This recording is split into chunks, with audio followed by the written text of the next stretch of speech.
Charlotte Reyes arrives at Riverbend Farm on a warm afternoon in early June, having traveled from St. Louis in the 6 weeks since her husband's death left her with considerably more debts than assets and a distant relative's forgotten property, as the only inheritance substantial enough to build a new life around. Subscribe for more frontier mysteries.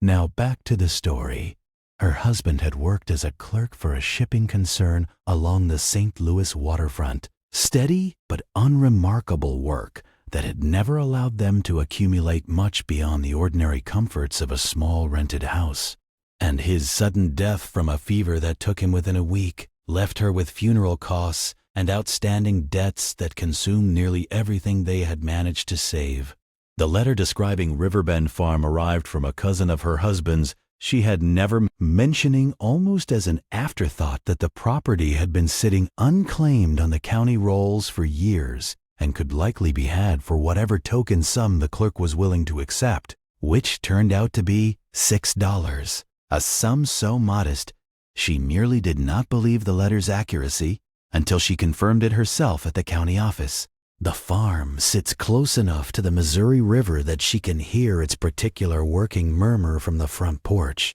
a sound she finds she likes more than she expected to, a constant low presence that fills the evening quiet without demanding attention the way sharper sounds might. She paid $6 for the property, a sum the county clerk processed with the particular resigned efficiency of a man who has stopped being surprised by what people are willing to pay for land nobody local wants to touch. The house proves solid and well appointed for a working farm, better furnished than she expected given the years of vacancy, evidence of a family who had once lived here with some measure of prosperity before whatever circumstances eventually emptied the place and left it to accumulate dust through a long succession of brief, uneasy owners. In the front parlor she finds, beneath a dust sheet she nearly overlooks in her first walk-through, an upright piano, its dark wood case still handsome despite the years of neglect, the kind of instrument that would have represented a considerable expense to whoever first purchased it. She has some experience with the instrument from her own girlhood, enough to recognize good workmanship when she sees it. The quality of the wood and the brass fittings suggesting an instrument bought new rather than acquired secondhand, and she spends a pleasant hour on her second evening simply picking out the few simple melodies she still remembers, delighted to find the instrument, though badly out of tune, at least functional in every key. She resolves to have it properly tuned when she next has occasion to visit town, already imagining quiet evenings of practice as one of the small comforts she intends to build into her new life here. The strangeness announces itself on her fourth night. She wakes near midnight to a single note sounding from the parlor, clear and sustained, the particular ring of a piano string, struck and then allowed to ring out its full natural decay before fading to silence. She lies in the dark counting the seconds of its sustain, perhaps 4 or 5, entirely consistent with what she would expect from an actual key being pressed. And then, when it finally fades, she lies listening to the silence that follows, telling herself it must be some structural sound, the house settling, wind finding its way through a gap and vibrating a string by pure chance. She does not get up to investigate that first night,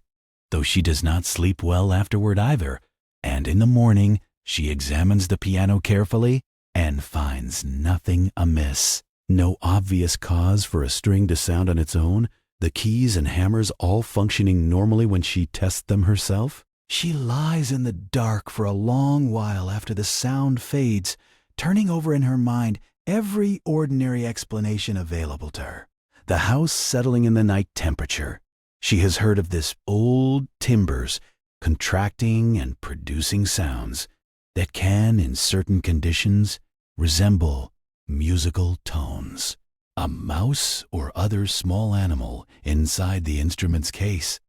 pressing against a string through some movement or disturbance. Wind through a gap in the parlor window, finding some resonant frequency in the instrument's body. Each explanation presents itself, and each fails, not dramatically, but in the accumulated way that inadequate theories fail when you turn them over carefully. The specific quality of the sound, the piano's clean resonance she recognizes from her own playing on the previous evening, not like a board settling or an animal in a case, but exactly like a key being deliberately pressed by a hand that knows how to press it properly. She does not sleep well for the remainder of that first night. She does not go to investigate either. She lies in the dark and listens to the silence that follows the note's decay, and it is a very long time before she finally drifts back towards something resembling rest. The note returns the following night at what she estimates, by her husband's pocket watch kept on the nightstand, to be almost exactly the same hour, and this time she forces herself up and crosses to the parlor with a lamp, arriving in time to hear the note's final seconds of decay before it fades entirely. She conducts her own examination of the instrument the following morning in full daylight, opening its lid and peering at the action with the limited knowledge she possesses. Pressing each key in turn and listening to the hammer mechanism, checking the piano's legs and case for any looseness or vibration that might account for a random string being activated, and finding nothing. The instrument is badly out of tune, as she already knew, but functionally ordinary in every way she can assess. She sits at the keys afterward and plays the note herself, middle C, struck cleanly and released, and listens to it ring through its natural decay and fade, and finds it identical in quality to what she has heard the 2 previous nights from her bedroom. The same tone, the same resonance, the same 4 or 5 seconds before silence. Whatever strikes that key in the night does so exactly as a skilled hand would, cleanly and with full confidence, not randomly or tentatively, but with the specific pressure of someone who has played this note a very great many times before. She stands before the piano in the lamplight, examining it closely, and identifies by comparing it against the keys herself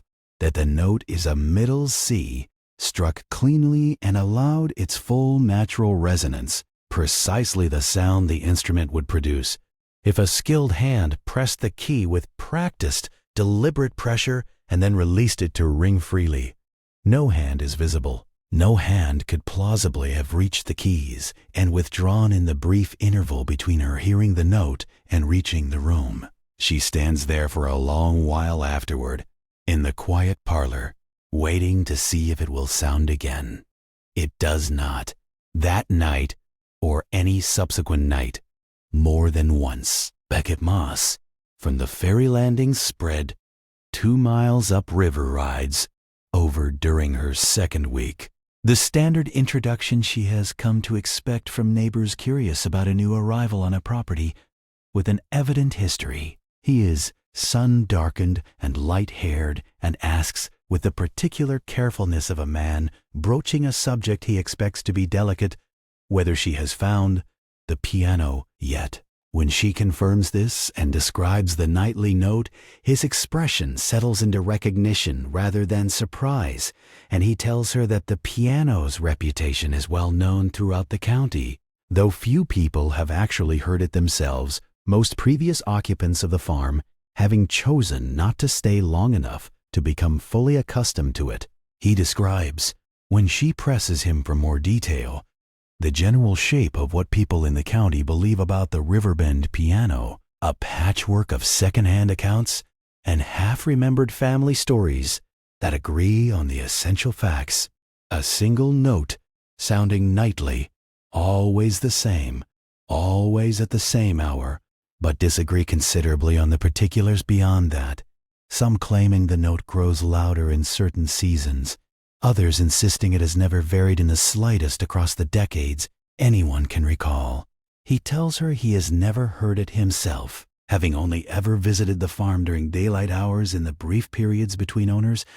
but that his own mother, who grew up in the county, told him as a child that the note was a mother calling her daughter home to supper, an image that stayed with him long after he grew old enough to doubt the literal truth of it. He says this last part quietly, not as folklore, but as something that has persisted in him, because it captured, however fancifully, something about the quality of the sound as other people have described it to him, something that sounds, apparently, less like a haunt and more like a habit, less like something wrong and more like something that simply will not stop. Charlotte finds herself returning to this description in the days that follow, the idea of a sound that will not stop, not because it is trapped or suffering, but because it was always there. The way a habit formed over years cannot simply cease when the person who formed it ceases, some residual impression of the repeated gesture lingering in the space where it was made. She is not a woman prone to the supernatural in the ordinary sense. She has always preferred explanations that operate by known laws, but she has come, in the weeks since her first hearing of the note, to find the supernatural explanation considerably less troubling than she initially expected it to be. What it amounts to, if she is honest about it, is simply the news that grief is real and that love is specific, and that both are capable of imprinting themselves on a place in ways that outlast the person who brought them there. She has believed versions of this her whole life. The piano only makes it audible. He tells her there is a woman in town, Nettie Barrow, who worked for decades as an assistant to the county's piano tuner and serviced the instrument herself on several occasions before the farm's previous long-term owners eventually stopped requesting the service and simply sealed the parlor off entirely rather than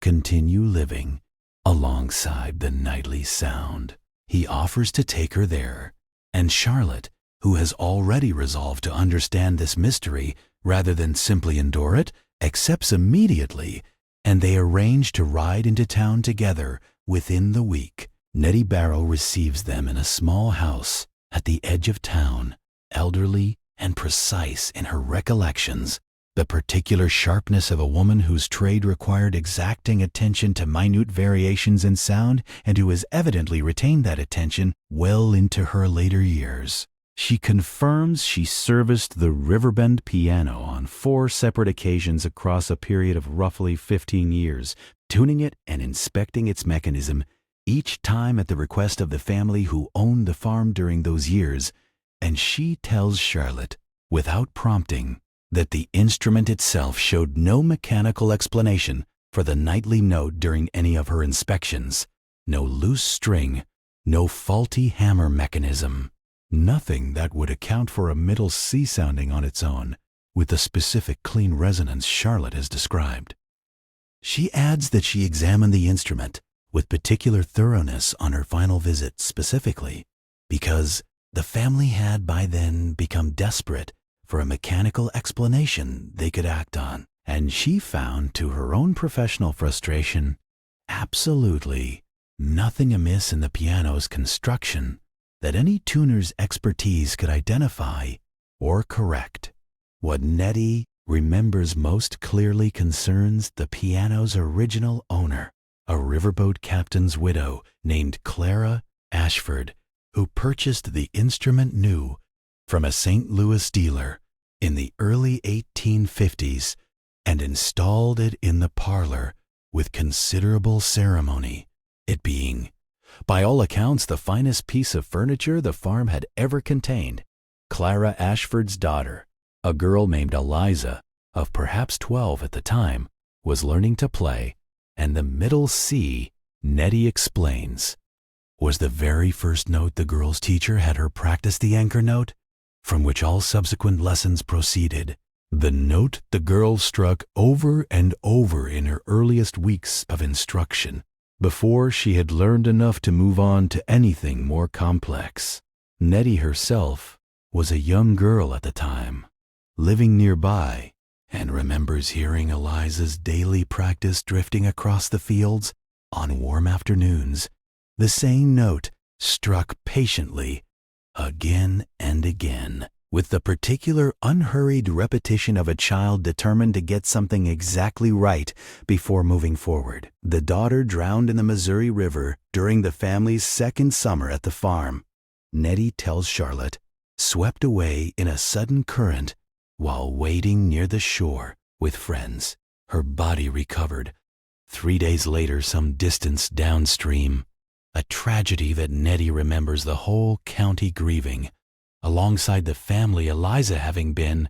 by every account, a bright and well-loved child. Clara Ashford, by every account Nettie has ever heard, never fully recovered from the loss and continued for years afterward the habit of playing that same single note, middle C, each evening at the hour her daughter had once practiced, a private ritual of remembrance that the household staff learned not to remark upon, understanding it correctly as a grief too specific and too personal to intrude upon with ordinary sympathy or suggestion that she might set the habit aside. Clara herself died some 11 years after her daughter, and the farm passed through several hands afterward,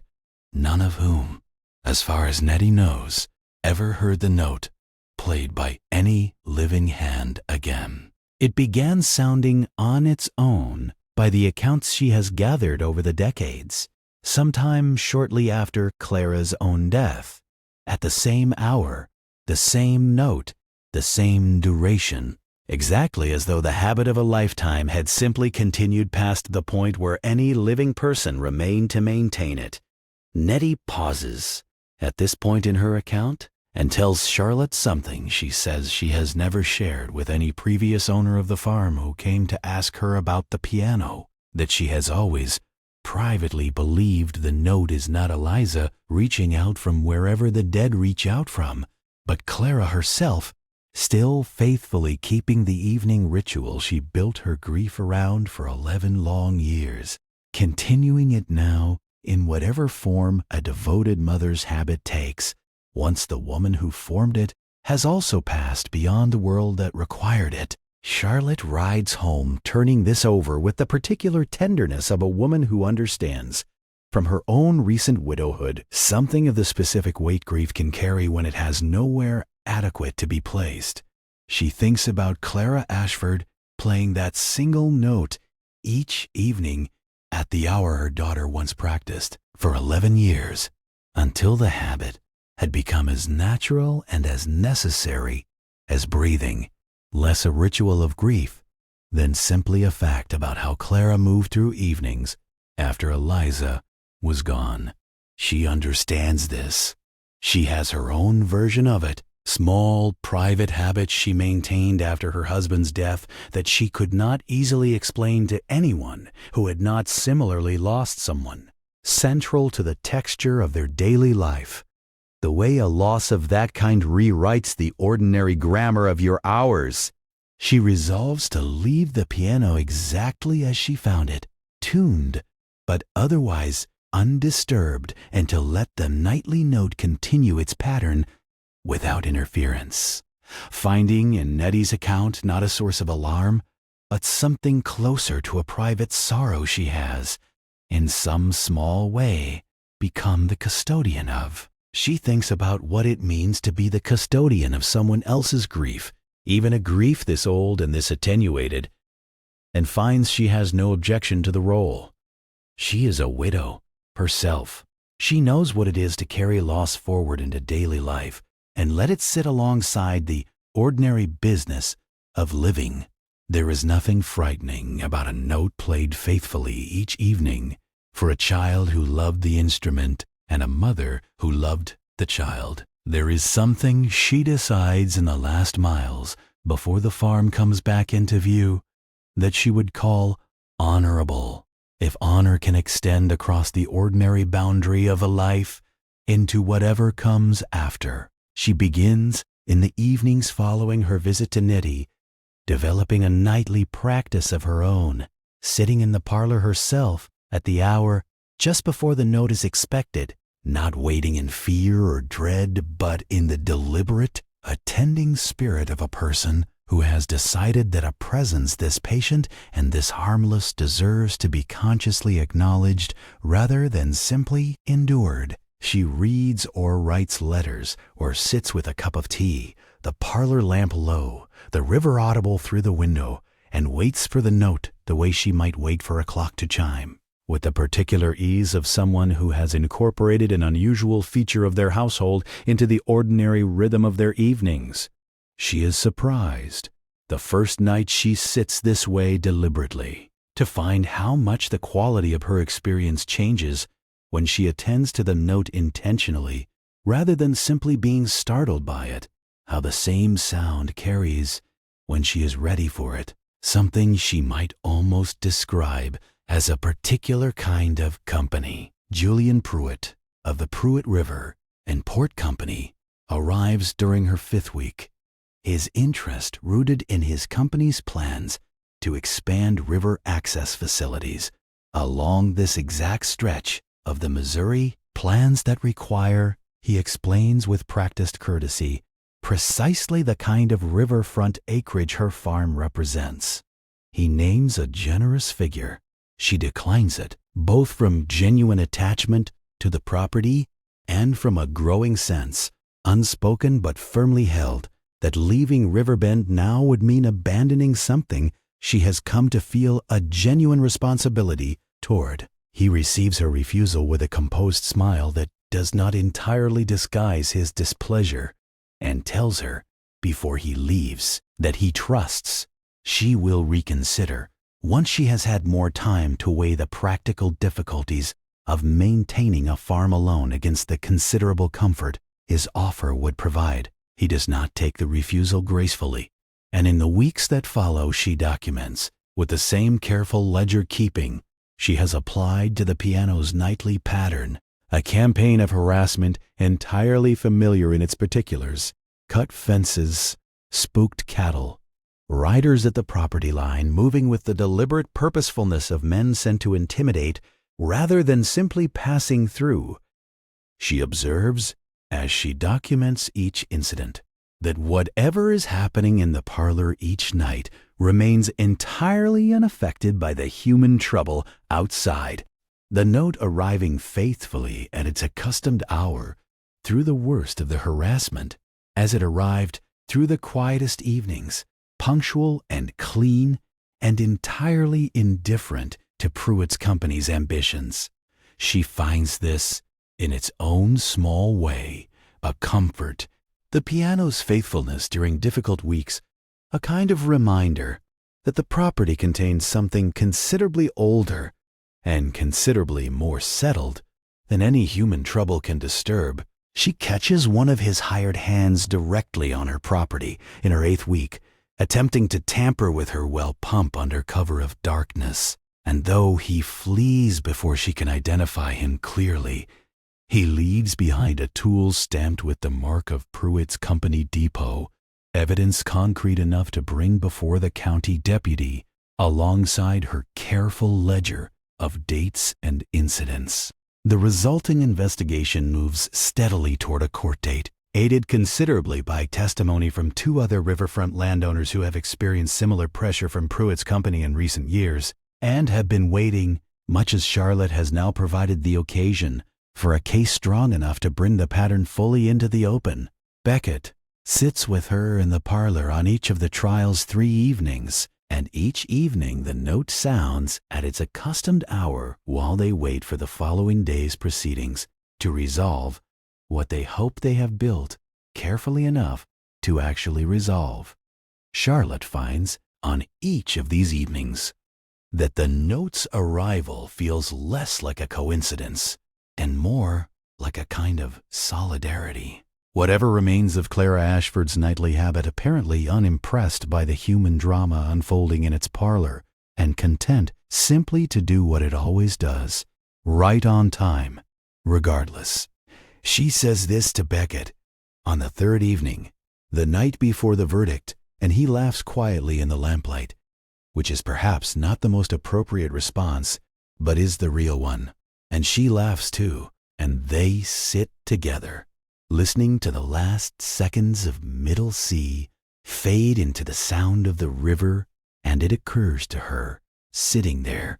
that she has somehow managed to build in this strange parlor on this strange farm, beside a man she has come to trust completely, an evening she would willingly repeat for the rest of her life. The trial itself resolves decisively in her favor. Pruitt fined substantially for the documented harassment and formally barred from further acquisition attempts along this stretch of river for a period of years, his composure cracking only once on the courthouse steps into a brief and unguarded expression of genuine frustration before he recovers himself and offers her a curt, correct farewell that carries no trace of his earlier courtesy. The nightly note continues throughout, entirely unaffected by the human drama unfolding around it, sounding faithfully each evening at its accustomed hour, regardless of what else occupies Charlotte's attention that particular day. She has, by this point, moved through the stages of her relationship to it with considerable speed for someone who initially woke startled by a sound she could not explain. The fear was brief. The curiosity that followed was longer.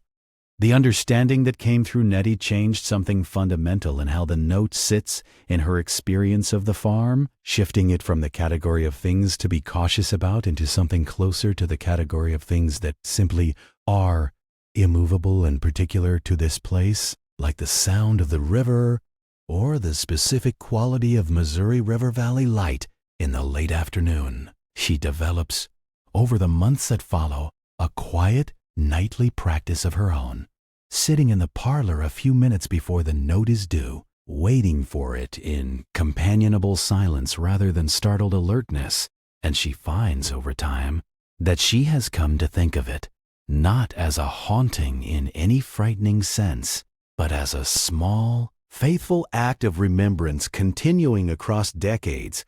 a mother's grief for a daughter who loved this instrument enough to practice on it every single day, persisting now in whatever form persists beyond the ordinary boundary of a life. She keeps a careful ledger of the note's nightly timing and finds, examining months of accumulated observations, that it is extraordinarily consistent, arriving within a few minutes of the same hour every single evening, varying so little from night to night that she has come to think of it not as a random occurrence, but as an appointment, as precise and as reliably kept as any appointment she has ever made. She writes in one of her later ledger entries that she has come to find in this consistency a kind of comfort rather than a cause for dread, that something capable of such faithful repetition for such a long time seems, whatever else it might be, incapable of the casual unreliability she has found most frightening in ordinary human affairs. The note arrives when it says it will arrive. It sounds exactly as it always sounds. It fades at the proper rate and leaves behind a silence exactly as complete as the silence that preceded it. Whatever Clara Ashford left in this parlor, it keeps its promises in the one way still available to it. And Charlotte, who has not found this quality particularly common among the living, finds it easier to respect than she expected. Beckett stays close through all of it, his presence becoming in these months simply the shape of her days, rather than an occasional feature of them. And on several evenings he sits with her in the parlor before the accustomed hour, both of them listening in comfortable quiet, his steady presence adding a specific warmth to what might otherwise remain a solitary ritual. She tells him, one such evening, about the ledger and what the consistency reveals, and he listens carefully and says after a long pause that it sounds like faithfulness. She agrees that it does. She begins keeping a ledger of her own observations alongside the practical records of the farm's operation, noting the note's precise timing each evening, its duration, any variation she can detect, and finds, across months of careful listening, that it holds remarkably steady. The same middle C, the same 4 or 5 seconds of natural decay, arriving within minutes of the same hour night after night, regardless of season or weather. She writes, in one entry, she returns to reread more than once that she has come to find the note less like an intrusion into her evenings and more like a small appointment she keeps with someone she never met, but has, through Nettie's account and her own months of listening, come to feel she understands at least a little. A mother whose love for her daughter outlasted her own death by a margin no ordinary accounting of grief would predict. Beckett stays close throughout these months, riding over often enough that his visits have become simply the shape of her days rather than occasional events, and on several evenings he sits with her in the parlor before the appointed hour, both of them listening together, his steady presence adding a particular comfort to what might otherwise remain a solitary vigil. He asks her, on one such evening, whether she ever intends to have the piano properly restored, its action adjusted, its tone improved beyond the rough tuning she managed herself with a borrowed tuning fork and considerable patience. She tells him she has thought about it and decided against it, some instinct telling her that the instrument should remain exactly as Clara Ashford left it, unaltered, the same physical object that carried Eliza's daily practice and her mother's decades of faithful remembrance, deserving, she feels, of preservation rather than improvement. She writes to Nettie Nash in the weeks after the trial, a long letter describing her experience of the nightly note across the months since their meeting, the ledger she has kept, the conclusions she has arrived at, and the ongoing practice of sitting in the parlor before the note arrives. Nettie's reply, when it comes, is the longest letter Charlotte has received from anyone in her time at Riverbend, 4 dense pages in an elderly woman's careful hand, describing everything she has thought and not been able to share with anyone about the piano in the decades since she stopped working the route. Nettie confirms that her own experience of the note, on the few occasions she heard it during her visits to the farm, matched everything Charlotte has described,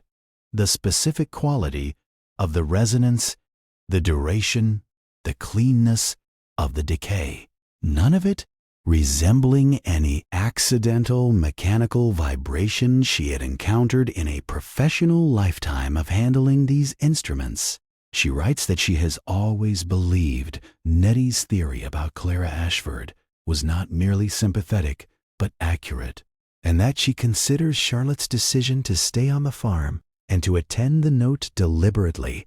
rather than simply enduring it, the most sensible response to the Riverbend piano she has ever encountered in the long history of the property's occupancy. The letter closes with something Nettie has apparently never shared with anyone before, a memory from her last professional visit to the farm, years before she stopped being asked to come, when she found herself alone in the parlor for several minutes while the farm's then owner went to fetch payment. It was not yet the appointed hour for the note. Nothing happened. She sat at the piano's bench and looked at the keys, all of them silent, and she felt, she writes, simply the presence of something that was paying attention in the specific way that a room pays attention when it contains someone who is listening very carefully for something specific, not threatening, not asking for anything, simply attending as consistently and patiently as it had apparently been attending for the better part of 3 decades by that point. She had sat very still, she writes, for the full duration of her wait, not from fear but from the particular respect you feel in the presence of something genuinely devoted to its purpose, whatever that purpose is. Beckett asks her to marry him on a clear evening in late autumn, and she says yes, and they marry the following spring at the farm. The ceremony held in the yard within sound of the river's constant working murmur. On the first night of their marriage, Charlotte sits with Beckett in the parlor, a few minutes before the accustomed hour, and together they listen as the note sounds exactly as it always has, clear and sustained, ringing out its full natural decay before fading into the ordinary quiet of the house. Charlotte reaches over in the dim lamplight and plays the same note herself on the keys, gently, once a small answering gesture she has never attempted before, and then sits back to listen to her own note fade in turn. The two sounds separated by mere seconds, but by considerably more than that in every other sense, one struck by a living hand, and one by something else entirely. Both of them in this quiet parlor on this particular night, sounding the exact same note in the exact same room for reasons that belong, in their different ways, to love. She closes the piano's cover gently afterward, the way she does most nights now, and takes Beckett's hand, and neither of them speaks for a while, both simply sitting together in the settled quiet that follows, the river outside murmuring on exactly as it always has, indifferent and constant, carrying the sound of the house's small nightly ritual out into the dark alongside everything else it has carried past this farm for longer than anyone currently living can properly account for.